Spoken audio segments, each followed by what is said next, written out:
Hi guys, welcome back. Last lesson was about fractions, my favorite. We're gonna be talking about more fractions today. All right, just learned how to pause so you guys don't have to listen to my dogs. All right, you guys, you'll learn anything about me, you'll learn that I love golden retrievers and I'm a sucker for a cute golden retriever.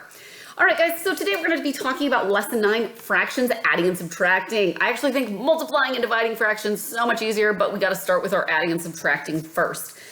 First things first, we are going to, if you're following along at home, 8-7, second edition, I'm on page 45. We're going to practice some of these examples. Finding when we add these guys, 1/7 plus 2/7 plus 3/7.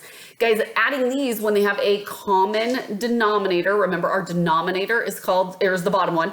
That's fairly easy because we just put it over 7 just because these are all the same, right? That's gonna really bother me that my pen is that dirty. I don't know what the deal is with that one. All right, so we have 1, 2, and 3. Add those all together, we get 6. So you just do it straight across the board, 6/7. Of course, life cannot always be that easy. Let's take a look at the next one, B. 33 and 1/3% plus 33 and 1/3%. All right, when I like dealing with adding and subtracting fractions, I like stacking them. And we're gonna ignore the percent sign until the end because it's just gonna get in the way. If we stack them like this, what we can do is deal with these whole numbers first. That's gonna be 66. These guys we can deal with next. Again, we have a common denominator there, so it's pretty easy. We have 2 thirds, so 66 and 2/3. All right, so let's look at now example 2, because this is where we're going to, actually this one should be fairly easy. If you, off the bat, we don't have to find common denominators yet. So adding 3/5 plus 2/5, what are we gonna get here? Well, on the bottom, we just carry our 5 over, and we get 5 here, 5 here. 5 out of 5, if I were to draw that in a circle, I can't draw 5. I can do broken up into 4, but if I try and do it into 5, it's just gonna look wonky. But if I have a pizza and it's broken up into 5 slices and I eat all 5 slices, it doesn't matter how many it's broken up into, it's just, I ate the whole pizza. I ate 1. Guys, a way that I want you to think about this is 3 out of 5 plus, let's say I didn't have anything here, right? Out of 5 equals 5 out of 5, right? 3 plus something is going to give us 5 here. 2, right? So do you see how I can do that in reverse? And remembering that 5 over 5 is equal to 1. So let's say, for example, I have, new marker, hard to erase. All right, so let's say I have 3 out of 8 plus something out of 8 equals 1. Now we got to work this in reverse. Again, we know that 1 is the equivalent of me eating all the slices on the pizza, no matter how many slices there are. If I eat them all, it's 1. So let's say that I break it up into 8 slices and I eat them all 8 of them. That equals 1. So do you see how I got rid of that 1 and made it into a different type of 1? Now, 3 plus something gives us 8. That would be 5. So 3/8 plus 5/8 equals 8/8, which equals 1, So it's a good way to think about that. Thinking about how many slices are missing in order for us to have a complete slice. All right, so looking at example number 3, we're going to find the difference. And again, difference means subtract. So what I have here for A is, it's written horizontally. I'm gonna actually write it vertically. 3 5/9 minus 1 1/9. Now the reason why I did this is, there are 2 ways of doing this. You could turn all these into improper fractions and then do the subtraction and then turn them back into mixed numbers. I actually think my method is a little bit easier, so we're gonna do it this way. I'm gonna put this over 9. 5 minus 1 gives us 4/9. 3 minus this 1 right here gives us 2. So it's 2 4/9. 2 4/9. All right, looking at B. 3/5 minus 3/5. That gives us over 5. 3 minus 3 is 0. 0 over 5 just equals 0. If I have 3/5 of a pizza and I eat 3/5 of a pizza, I've eaten the whole pizza. There are 0 slices left. Can you tell I want pizza for dinner? I think think I'm thinking about pizza way too much, but there are 0 left. So if you have 0 in the numerator, the top, the answer is 0. No, it doesn't matter what's on the denominator. Now, if you get 0 in the denominator, for right now, you've done something wrong. Because in math, what we call that is undefined. It's like the worst possible thing you can have in math is undefined. So if you get something that looks like this, 5 divided by 0, no, that is undefined. It is not 0. It is not 0. It's undefined, okay? I don't even think this lesson goes into that quite yet, but I just wanted to put that out straight off the bat. All right, so that was adding and subtracting fractions, and at the beginning of the lesson I said multiplying and dividing fractions is actually a little bit easier. And that's because on those ones we had common denominators, but we won't be finding common denominators until later. However, multiplying, you don't have to have common denominators. You just multiply straight across the top, straight across the bottom. Let's talk about this. You may remember that one of my favorite math words is of. Of equals multiplication. Make sure you're writing this down. Multiplication. I can't. Yeah. I always panic when I have to spell. Of equals multiplication. So let's say I have 1/2 here. And I say half of a half. Half of a half. So here's my half right here, right? I'm going to just draw it like this. Half of that is this chunk right here, right? And in a full circle, that is 1/4. That's because of means multiplication. So 1/2 times 1/2, that's going to give us 1 times 1 is 1. 2 times 2 is 4. So it doesn't matter what we have on the bottom here. They don't have to be the same. You can just multiply them straight across the top. And half of a half is 1/4.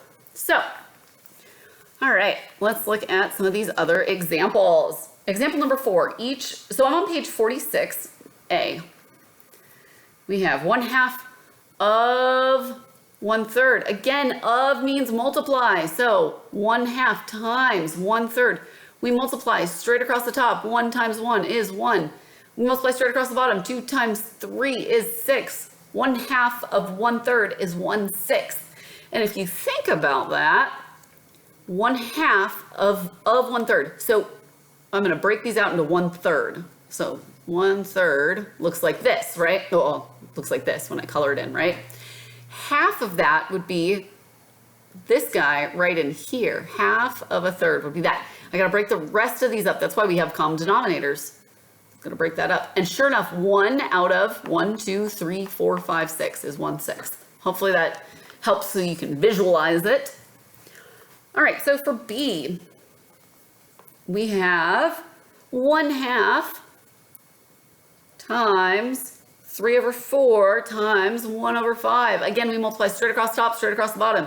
1 times 3 times 1 is 3. 2 times 4 is 8. Times 5 is 40. So we get 3/40. Okay, another word that I want you to write down is reciprocal. Reciprocal. This means reciprocal. Flip the fraction. So that means 3/4, the reciprocal becomes 4/3. All you do is flip the numerator and denominator, right? 3/8 becomes 8/3. Here's where it gets tricky, guys. 1/7 becomes 7/1, which equals 7. 7/1 is just 7, right? We can turn anything into a fraction by putting it over 1. Same down here. I'll try and squeeze this one in here. If I have 3, right? That is really 3/1, which becomes 1/3. So 3 becomes 1/3. So that's just what the reciprocal is, all right? So make sure you have the word reciprocal. Go back and rewind this video if you need to, and make sure you've written that down in your notes. For number 5, I'm on page 47. It says find the reciprocal of 3/5. The reciprocal would be 5/3. For B, the reciprocal of 3 is 1/3, because again, remember, this can be over 1, right? All right, so the neat thing about reciprocals, multiplying a number and I almost put there we go. It's reciprocal I spell this wrong every time. Okay, getting better. And its reciprocal equals 1. So basically, if you take a number and its reciprocal, you multiply those two things together. Remember, that's called our product. The product of that is going to be always 1, right? So, for example, 3 over 4 times its reciprocal, which we know, flip it around, is 4 over 3. Well, if we do the math here, we get 3 times 4 is 12 over 12. That equals 1. Bam! So let's take a look at this first example here. The example says, find the missing number. I'm on example number 6. So 3 over 4n equals 1. So what do I need to multiply? What needs to, because that's what operation's going on here is multiplication, right? What do I need to multiply 3/4 by to get 1? Well, 3 over 4 times its reciprocal gives us 12 over 12, which equals 1, okay? So a number times its reciprocal gives us 1.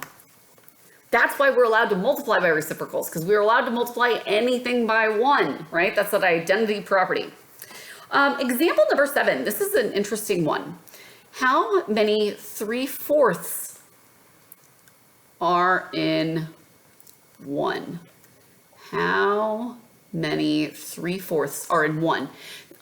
So what we want to do is we want to take a whole pie, and we want to know, we're going to break it up into fourths.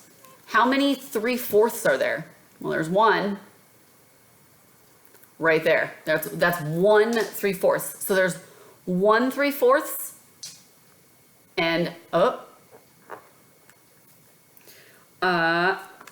actually a better way of doing this, how many 3/4 of 1?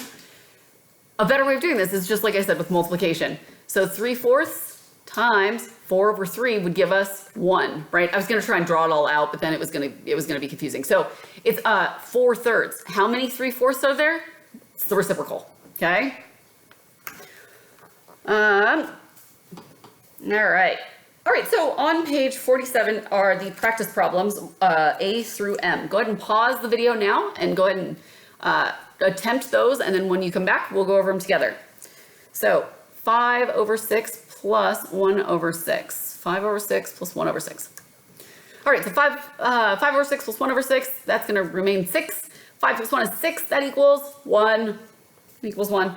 So B is 4 over 5 minus 3 over 5. That denominator is going to stay the same.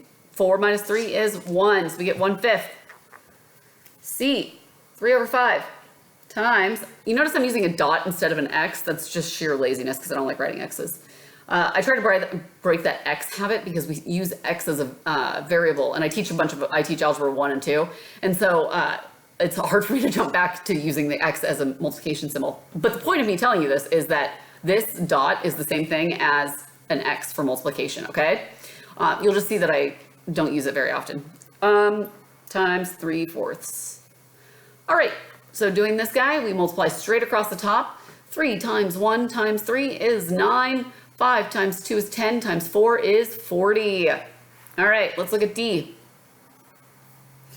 3/10 plus 3/10 plus 3/10. 3 plus 3 is 6 plus 3 more is 9/10. 9/10. All right, let's look at E.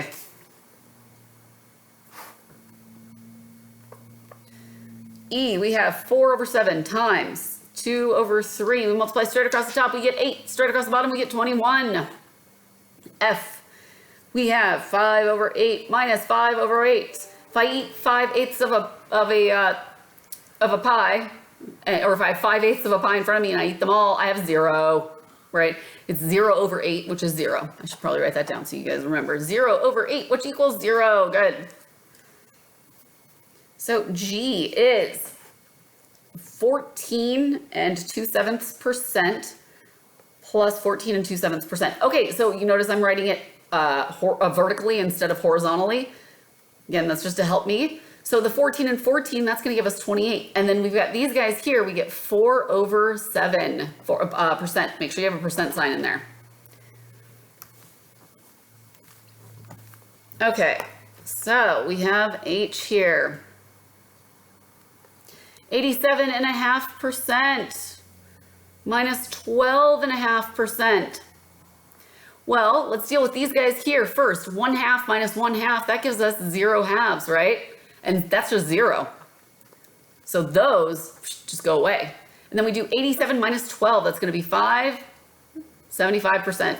75%. If you had written it out, 75 and 0 halves percent, right? But then that means this goes away.